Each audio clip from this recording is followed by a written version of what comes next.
வரும் காசு தெரியலையே. அன்றைக்கி சொல்ல முடியாது வீட்டுக்கு சாப்பாடு வர சொன்னாங்களா, அப்போ ஒன்று மட்டும் எல்லாத்துக்கு பொருள். அதுக்கப்புறம் ஃபோன் வந்து சார் இது கக்கா கடை கொடுத்து போய்தான் கொடுத்துட்டு போனால் அதுக்கப்புறம் ஃபுல்லாக போய் ஒரு தான் நான் என்ன வீட்டில்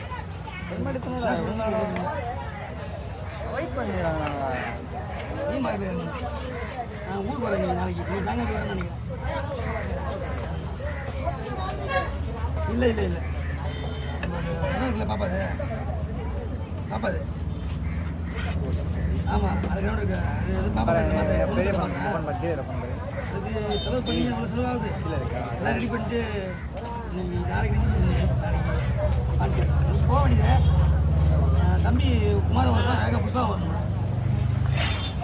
3 பேர் கையில் தான் நம்ம பாபா பேர போகணும். இவ்வளோ பேசப்படுதா? ஆமாம் எல்லாம் ரெடி பண்ணிட்டேன். அதுக்கு மட்டுமே 3 லட்சம் ஆகுது. ஆமாம் மொத்தம் அது எல்லாம் வேறு கதை. மொத்தத்துக்கே செலவு. அது மட்டும் அங்கே மட்டும் செலவு 3 லட்சம். இங்கே மட்டுமே இங்கே 1 லட்சம் செலவாகிடுது. நீங்கள் நம்ம சென்னையில் அது இங்கே வாங்க வேண்டி பேப்பர்ஸ் வாங்கணும்ல. ஈரோடு